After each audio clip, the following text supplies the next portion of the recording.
நம்ம பார்த்துட்டு இருக்கிறது வந்து ஸ்ரீவைகுண்டம் வடகால் வாய்க்காலில் உள்ள தண்ணி. இந்த வழியாக வந்து சூளவாய்க்கால்,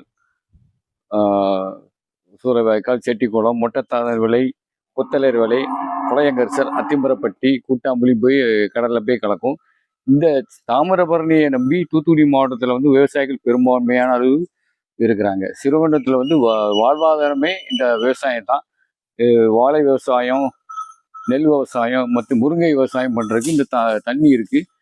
ஆனால் சட்டமன்றத்தில் வந்து அக்கா சௌமியா அன்போனி அருமையாக பேசியிருந்தாங்க. தாமிரபரணி நதியை பற்றி, தாமிரபரணியை வந்து எப்படி பாதுகாக்கணும், அதுக்கு உண்டான செலவீடுகள் அதில் தான் இது பண்ணணும்னு சொல்லியிருந்தாங்க.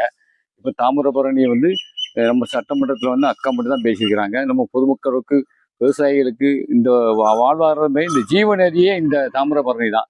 அதனால் தாமிரபரணியை பாதுகாப்போம், விவசாயத்துக்கும் மக்களுக்கும் தண்ணி கொடுக்கணும்னு சொல்லி கேட்குறோம். கடந்த ஒரு 2 நாட்களுக்கு முன்னாடி தட்டப்பாறை வழக்கில் வந்து விவசாயிகள் வந்து சாலை மறியலில் ஈடுபட போறதா சொல்லியிருந்தாங்க. ஆனால் நேற்று சமாதான கூட்டம் பண்ணி திங்கட்கிழமைக்குள்ள தண்ணி வரும்னு சொல்லியிருக்கிறாங்க. தாமிரபரணியை பாதுகாக்கணும். தொழிற்சாலைகள், குறிப்பாக சில தொழிற்சாலைகளுக்கு தண்ணி கொடுக்கக்கூடாது. நம்ம தண்ணி வந்து நமக்கு போக தான் மிச்சம் அவங்களுக்கு கொடுக்கணுமே தவிர, அது இல்லாமல் கடலில் கலக்குது நாங்கள் தாமிரபரணி, அதையும் நம்ம தடுக்கணும். 85 அடி, இப்போ 75 அடிக்கிட்ட இருக்கு. அப்பவுமே தண்ணி கொடுக்கலாம். ஏன்னா உண்மை வருங்காலங்களில் மழை காலம் தான். மழை நேரம் வந்து போன வருஷம் 2023 வந்து ஏற்பட்ட வெள்ளம் மாதிரி மொத்தமாக திறந்து விட்டு இருக்கிறதெல்லாம் போயிடக்கூடாது. கடந்த ஆட்சி காலங்களில் 38 அடியாக இருக்கும்போது கூட விவசாயத்துக்கு மக்களுக்கும் தண்ணி கொடுத்தாங்க. அது மாதிரி விவசாயம், கால்நடைகள், பொதுமக்களுக்கு தண்ணி கொடுக்கணும். தாமிரபரணியை பாதுகாக்கணும். குப்பைகள், அது முட்செடிகள், அதெல்லாம் வந்து எதுவும் இருக்கக்கூடாது. தாமிரபரணியை பாதுகாப்போம்.